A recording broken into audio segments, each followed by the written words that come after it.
กราบนมัสการค่ะปู่เจริญพรช่องโจพาโจรวยพารวยเนาะค่ะโจพารวยเนาะมือนี้ค่ะก็ถือว่าเป็นมือสันวันดีเนาะคือแบบว่าเป็นมือมงคลที่แบบว่าอาตมาปู่คู่ขันได้สิมาปล่อยแนวทางไว้รัฐบาลไทยให้กับคุณญาติคุณโยมอีกเทื่อนึงเนาะค่ะหลังจากห่างหายไปโดนแล้วก็บ่ค่อยได้ลงทางช่องให้กับช่องใดเลยก็คือแบบว่าก็เมื่อนี้ก็ถือว่าเป็นโอกาสที่ดีนะก็ว่ามันสิฮอดสงกรานต์แบบไทยๆแล้วอาตมาก็สิมาปล่อยแนวทางของหน่วยรัฐบาลไทยให้กับคุณญาติคุณโยมนะเอ้าปู่สำหรับขอโจสิขอโจนึกเอ่ว่าอปู่ไปอินเดียแล้วก็เลยถามอยู่เนาะค่ะว่าเอ๊ะปู่ไปเอ่ใส่อคือเงียบแท้นึกว่าไปจาเอ่ริกแสอวงบุญที่อินเดียแล้วเนาะค่ะแม่นก็คืออาตมาก็ตอนนี้ก็คือยังบ่ทันได้ไปดอกคุณโยมเพราะว่าทั้งเรื่องของค่าเครื่องค่าหยังมันยังบ่ทันได้เพียงพอเนาะคุณโยมมันก็ต้องแสวงหาอีกก็คือแบบว่าในรวบรวมเรื่องของการเดินทางนี่ก็มันต้องเป็น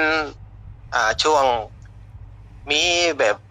วันสำคัญของพุทธศาสนา เพราะว่าเวลาไปแล้วก็สิได้ไปสวดมนต์ทำวัดทำหยังนะ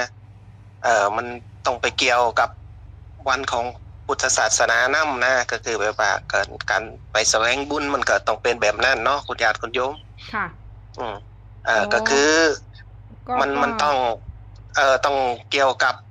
วันสำคัญอย่างจ้ะเช่นยกตัวอย่างวันมาฆบูชาอย่างสี่วันอาสาฬหบูชาวันเข้าพรรษาเลยอีหยังนี่ประมาณนี้นะก็คือการไปแสวงบุญก็คือไปแบบนั้นนะคุณญาติคุณโยมอื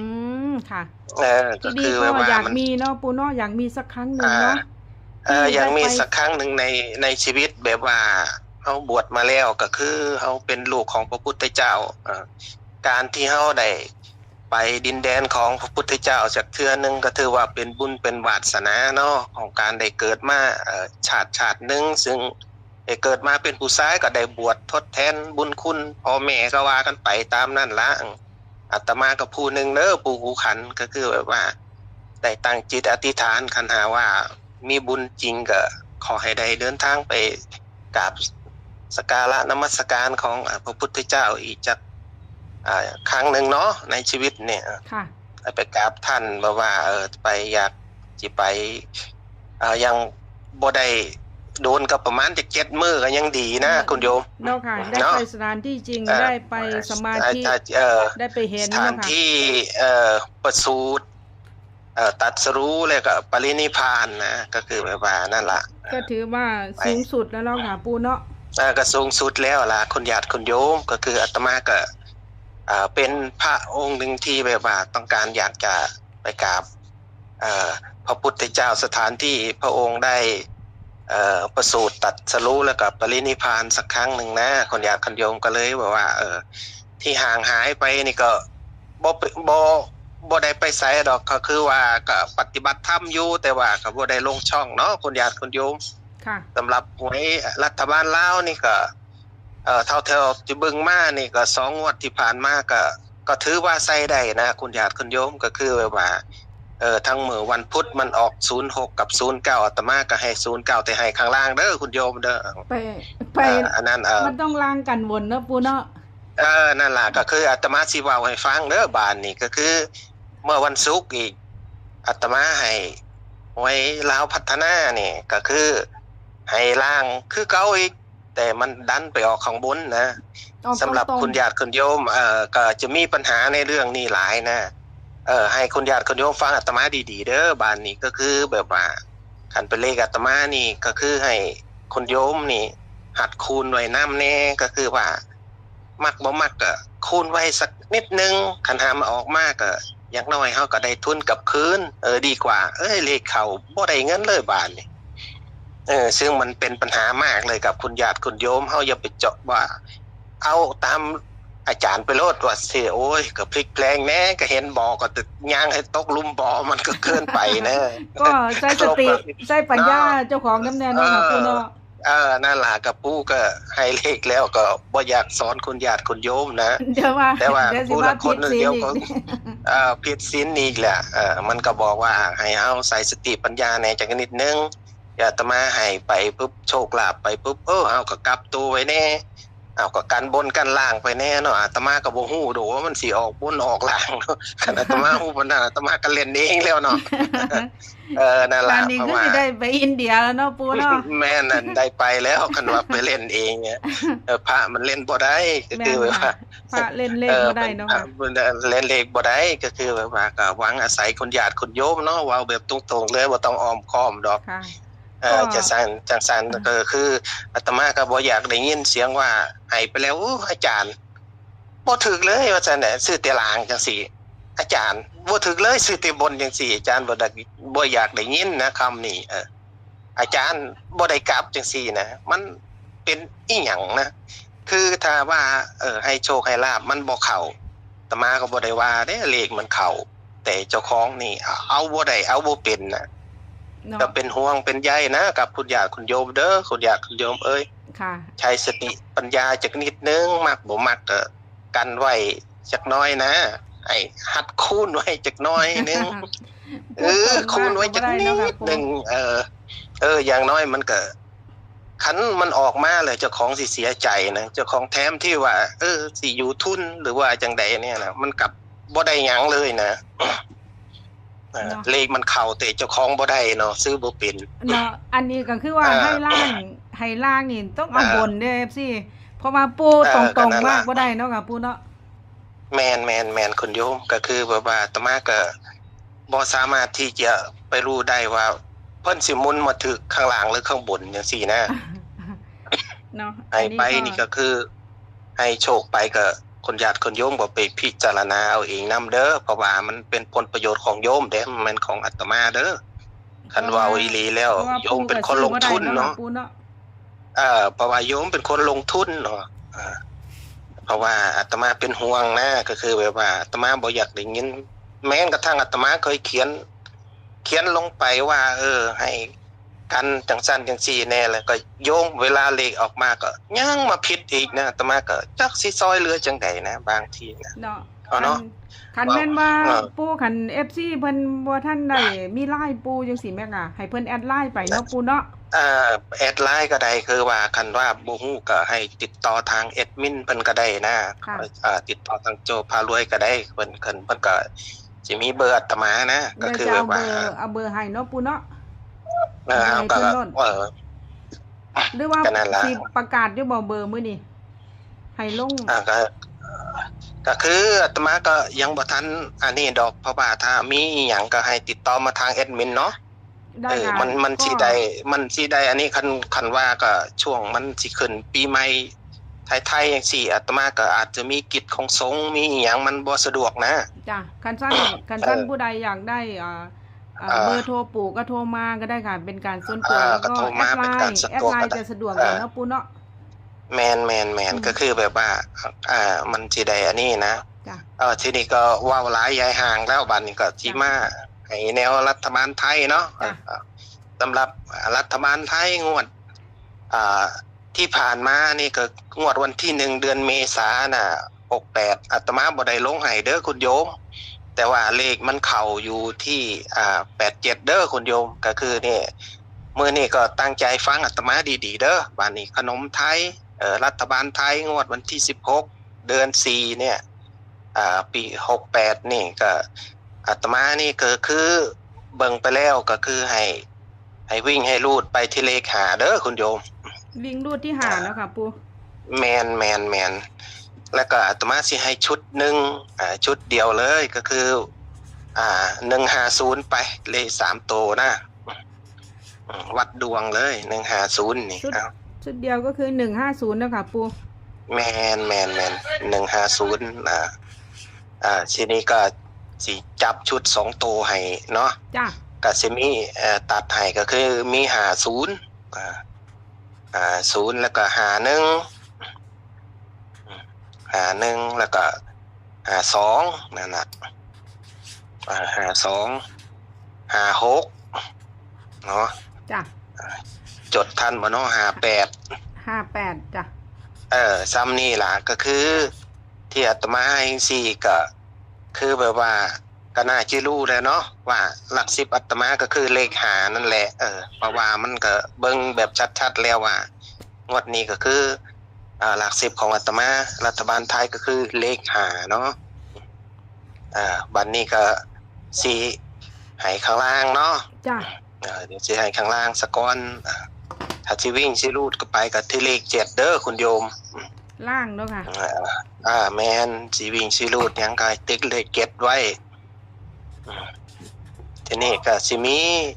อยู่2ชุดที่อาตมาจับให้เนาะค่ะก็สิมีชุด4747แล้วก็27จังซี่มีจักหางค่ะปูดังมี2หางข้างล่างก็จะมี47กับ27เนาะค่ะปูเนาะแม่นซ้ำนั่นล่ะทีนี้ก็เลขก็ข้างล่างนี่ก็กลับตัวไว้นำเด้อเพราะว่าคันหามามันเป็นการกลับตัวนะบางทีมันก็อาจจะเป็นก็กลับตัวไว้นำแน่เทิงนี่คันว่าบ่อันนี้ก็กลับตัวกันไว้แน่ก็ดีคือกันนะแต่อาตมาก็คือแบบว่าอยากจะแนะนำคุณโยมนะก็คือแบบว่าบ่ต้องคิดอีหยังหลายนี่ก็คือคันสิวัดดวงก็คือลูดไปเลยคือ50ฮอด59บ่ต้องกลับตัวเลยเอาแค่นี้ล่ะจบเลยบาดนี้ค่ะปูมันสิคือล่างมันสิคือล่างบ่ให้ล่างออกบนมั้ยค่ะปูก็คือตัวนี้ก็คือรัฐบาลไทยนี่บ่คือเด้อบาดนี้มันแตกต่างกันกับหวยลาวพัฒนาเด้อคุณโยมเด้อคันนี้ก็คือแบบว่าถ้าอาตมาเฮ็ดจังซี่ก็คือแบบว่ามันเข้าก็คือเข้าไปเลยคันว่าบ่เข้าก็คือหลุดแค่นั้นน่ะค่ะปูโค้งสุดท้ายปูสิมาเว้าอีกรอบนึงบ่ค่ะโค้งสุดท้ายอาจจะมีโค้งสุดท้ายอาตมาจะอาจจะมาเน้นให้นะแต่นี่ก็เป็นน้ำจิ้มไปสักก้อนนะเนาะเอาน้ำจิ้มเอาไปอันนี้ไปสักก้อนก็คือแบบว่าให้ฮู้อีหลีว่าปูคันนี้เพิ่นให้หลัก10บนนี่ก็คือเลข5เนาะจ้ะเพราะว่าสูตรเพิ่นงวดที่ผ่านมานี่มันได้เลข8งวดนี้จะเป็นเลข5เด้อก็จะให้ FC พิจารณาแน่ว่าปูคันนี่บ่เคยไปลอกข้อสอบผู้ใดเด้อบางคนก็บอกโอ้ไปเอาเลขไผเนาะมาอีกมันคือกันอะไรประมาณนี้นะค่ะปูคันนี่บ่เคยไปเอาเลขของผู้อื่นมาลงนะคือว่านอกจากเลขเจ้าของเขาจะที่ให้ใช้สติปัญญาในการเล่นเด้อก็ชอบก็จัดขัดก็ผ่านจังซี่นะใช้วิจารณญาณนะก็คือแบบว่าแนวทางมันก็เป็นเพียงแค่แนวทางเนาะคุณโยมค่ะมันความแน่นอนคือความไม่แน่นอนสัจธรรมมันก็เป็นอย่างนี้แหละค่ะมันมีเข้ามีหลุดอย่าลืมว่ามีเข้ามีหลุดงวดที่แล้วนี่ครับปู่กันงวดที่แล้วนี่87เลยบ่ครับแม่น87ตรงๆเลยก็คือแบบว่ารูดนะก็คืออาตมารูดบอกให้คุณโยมไปรูดตั้งแต่80ฮอด89แม่นบ่ล่ะไล่เข้ามามันก็มาที่87นะปู่เนาะ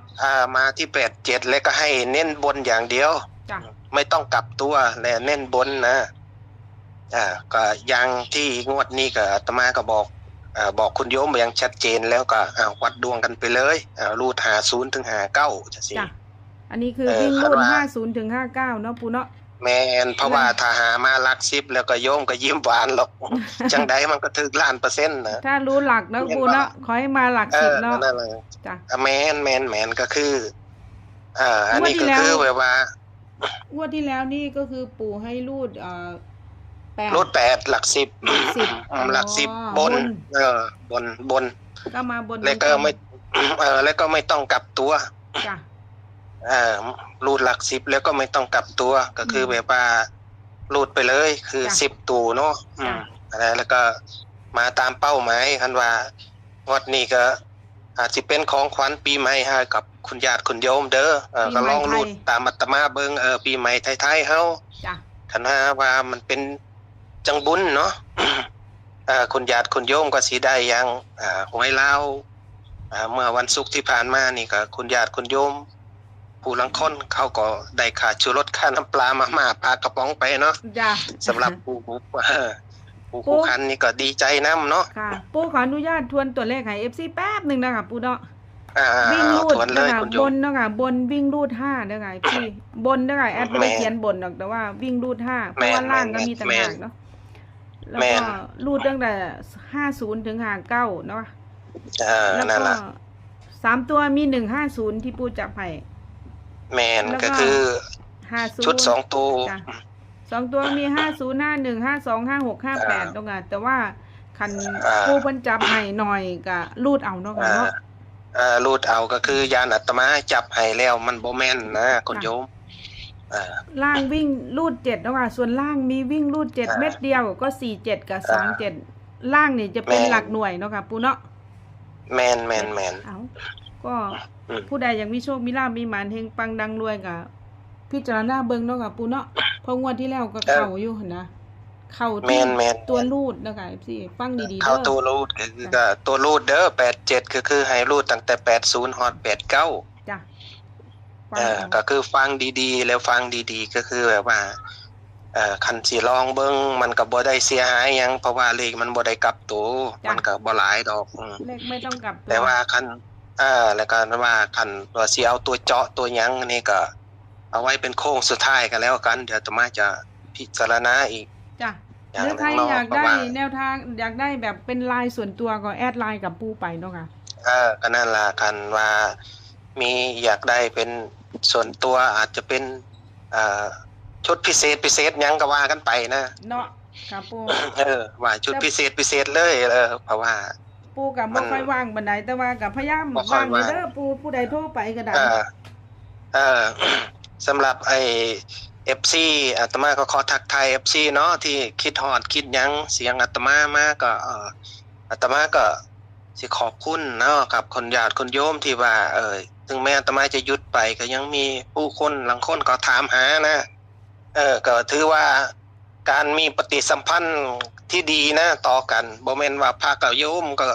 คือมันอยู่ในโลกของมนุษย์เดียวกันเนาะมันก็ต้องมีการปฏิสัมพันธ์กันจังซี่แหละคุณโยม ก็คือว่า เพราะว่าพระ คันเลข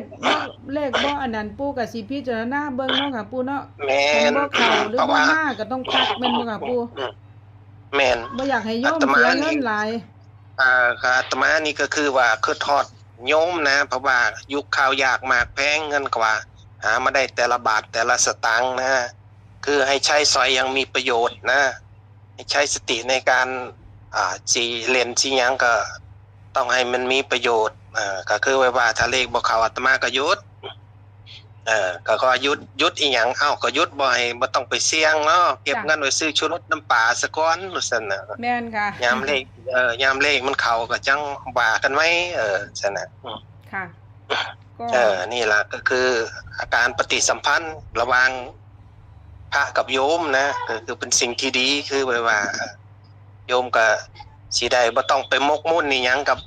ของหมู่นี้หลายนะก็คือแบบว่าเฮาก็ฮู้อยู่แล้วว่าต้องทำใจในการลงทุนเนี่ย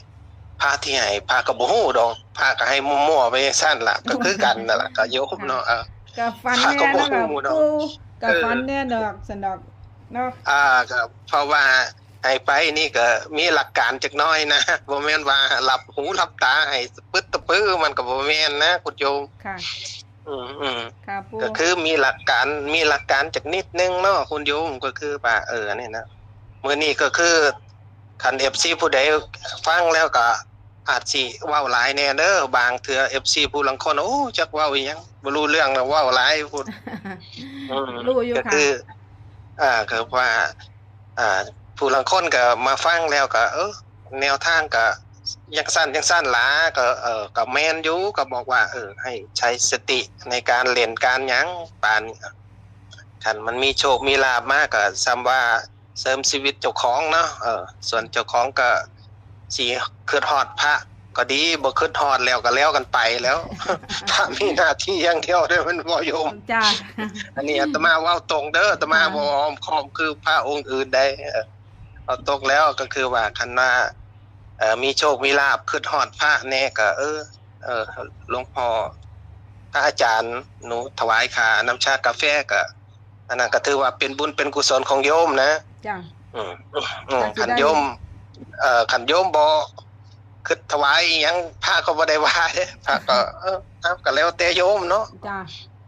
บ่ได้เรียกร้องอีหยังคือการให้แนวทางนี่ก็อาตมาก็ให้ด้วยใจที่บริสุทธิ์นะบ่ได้ว่าหวังสิมาเอาเงินเอาทองอีหยังกับญาติกุโยมดอก ค่ะ ก็ ชัด คื เจ อ นแล้วค่ะปูเนาะ ก็นั่นล่ะสำหรับแนวทางหวยรัฐบาลลาวก็มื้ออื่นเด้อก็คือแบบว่าสิให้ทางเอ็ดวินเพิ่นเว้าให้คือเก่าล่ะอาตมาบ่เว้าให้เด้อกุโยม ค่ะ เอามาแต่เสียงได้ยินแต่เสียงแค่นี้ก็คือว่าอาตมาคิดว่าโยมเว้าเอาเองมันสิขลังกว่านะ โอ้ยเราปูก็ได้เนาะ จังงวดที่ผ่านมาโยมเว้าเองเลขมันก็เข้าเนาะ อันนี้ก็ลองเว้าดูอีกจักงวดนึงดูโอ้กัน คันมันเข้าอีกก็งวดหน้าก็เว้าเอาเองโลดอีกแล้ว โอ้ย ไม่เรื่อยๆเนาะ เอฟซีก็อยากได้ยินเสียงปูด้วยค่ะปู ก็นั่นล่ะก็อาตมาก็ที่บ่ได้มาเว้าก็คือแบบว่าอาจจะมีกิจของสงฆ์มีหยังนะประมาณนี้อันนี้ก็ช่วงก็มันก็แบบว่านั่นล่ะเพราะว่ามันต้องทำหน้าที่ของสงฆ์ไปแล้วก็ใกล้สิฮอดปีใหม่ไทยๆเฮานี่ก็สิมีกิจของสงฆ์หลายนะก็คือแบบว่ามันต้องทำอีหยังภารกิจมันหลายจังซั่นก็เว้ามาก็หลายแล้วเนาะก็สิขอจบซ้ำนี่ล่ะ ค่ะ บัดนี้ก็สิอวยพรให้กับค่ะนานๆ โดนๆจึงได้เว้ามา โด ถึ น ง ๆก็ได้ เนาะ หรอกค่ะปูฮะ ว่าโดนบ่ได้ดอกเพราะว่าเดี๋ยวคุณโยมเขาสิเบื่อซะก่อนนะ ค่ะปูเอาบาดนี้อวยพรให้ญาติโยมถือเลขนะค่ะปู สิอวยพรให้เด้อบาดนี้ตั้งใจนี่ก็คือแบบว่าในงวดวันที่16เดือน4ปี68นี่ก็ขอให้คุณญาติคุณโยมที่เข้ามาเบิ่งเข้ามาชมทางช่องโจพารวยก็ช่วยกันกดแชร์กดไลค์ให้เพิ่นแหน่เพราะว่าเพิ่นก็ยังเป็นช่องเล็กๆอยู่นะก็สนับสนุนเพิ่นแหน่ก็คือว่าเข้ามาแล้วก็ช่วยกดแชร์กดไลค์ให้เพิ่นสำหรับปูกูคันนี่ก็คือในที่ขึ้นปีใหม่ไทยๆก็ขอให้กับคุณญาติคุณโยมจงมีสุขภาพที่แข็งแรงเนาะ ค่ะ ปราศจากโรคภัยไข้เจ็บทั้งหลายทั้งปวงที่เข้ามาเบียดเบียนตนให้มีความทุกข์แล้วก็ขอให้มีความสุขเนาะในการเสี่ยงโชคเสี่ยงลาภว่าสิซื้อหวยซื้อลอตเตอรี่หรืออีหยังก็ตามนะการเสี่ยงโชคของเฮานี่ก็ขอให้ประสบแต่ความสำเร็จได้โชคได้ลาภได้เงินหมื่นเงินแสนเงินล้านเนาะ ค่ะ ก็มีสำนีล่ะเนาะคุณญาติคุณโยมเอาเจริญพร กับ สาธุ ขอบ สา คุณ ธุ ขอบคุณปูหลายๆเด้อค่ะปูที่เมตตาให้แนวทางทั้งช่องโจพารวยค่ะปูกราบนมัสการค่ะ เจริญพรเจริญพรสาธุ ค่ะก็นานมากๆเลยเนาะค่ะบ่ได้ยินเสียงปูเนาะเมื่อนี้ก็ถือว่าโอกาสดีเนาะค่ะปูได้มาเว้าก็ FC ที่เพิ่นรอเนาะค่ะรออยากได้ยินเสียงปู่แนวทางเนาะค่ะแนวทางทั้งเพื่อนบ้านลาวแล้วก็รัฐบาลไทยแต่ว่ามื้อนี้ถือเป็นโอกาสดีแล้วก็โชคดีเนาะค่ะปู่อยากให้แนวทางของขนมไทยปู่สิพูดขนมไทยเนาะค่ะก็ฝาก FC แฟนช่องของโจพารวยแต่ว่าเพื่อนบ้านลาวปู่สิให้แอดเว้าเองเนาะค่ะและสำหรับผู้ใดเนาะค่ะคนใดอยากได้เบอร์ปู่หรือจะแอดไลน์เนาะค่ะส่วนมากโทรปู่ก็สิบ่ค่อยเท่าใดแต่ว่าคันแอดไลน์ก็สิปู่ก็จะสะดวกกว่าเนาะค่ะก็โทรหาแอดก็ได้เนาะค่ะอยากได้เบอร์โทรของปู่ขุขันก็โทรมาเด้อค่ะเด้อแล้วก็แนวทางตัวเลขของปู่รัฐบาลไทยอีกรอบนึงเนาะค่ะขออีกรอบนึงวันนี้ปู่ให้วิ่งรูดที่5เนาะค่ะงวดที่แล้วก็ให้วิ่งรูด8ก็เข้า8 7เนาะค่ะแล้วก็งวดนี้ให้วิ่งรูด5จะมาหลัก10จะเป็นหลัก10 3ตัว150เนาะค่ะจับให้50 51 52 56 58เนาะค่ะแล้วก็ล่างวิ่งรูด7ปูจำให้2หาง47 27นะคะแต่ว่างวดที่แล้วมาบนเด้อค่ะพี่มาที่บนเนาะค่ะก็โปรดใช้วิจารณญาณในการรับชมรับฟังทางช่องเสนอเพื่อเป็นแนวทางเป็นสื่อกลาง ในการหาซื้อหยิบจับสลากกินแบ่งรัฐบาลเท่านั้นไม่ส่งเสริมไม่สนับสนุนเล่นการพนันทุกชนิดก็ขอคนละ1 ไลค์ 1 แชร์เด้อค่ะเป็นกำลังใจกับทางช่องโจพารวยแม่เนาะค่ะขอกราบขอบพระคุณคุณพ่อคุณแม่พี่น้องสุภูสุคนที่กดไลค์กดแชร์กดติดตามให้เนาะค่ะก็ขอให้ถึงรางวัลที่1เด้อหยิบจับสลากกินแบ่งรัฐบาลไทยใบไหนให้เป็นรางวัลที่1เป็นโชคเป็นลาภเป็นหมาเฮงๆปังๆรวยๆทุกๆคนทุกๆท่านสำหรับคลิปนี้แอดขอตัวก่อนเนาะค่ะคลิปหน้าเจอกันใหม่สวัสดีค่ะ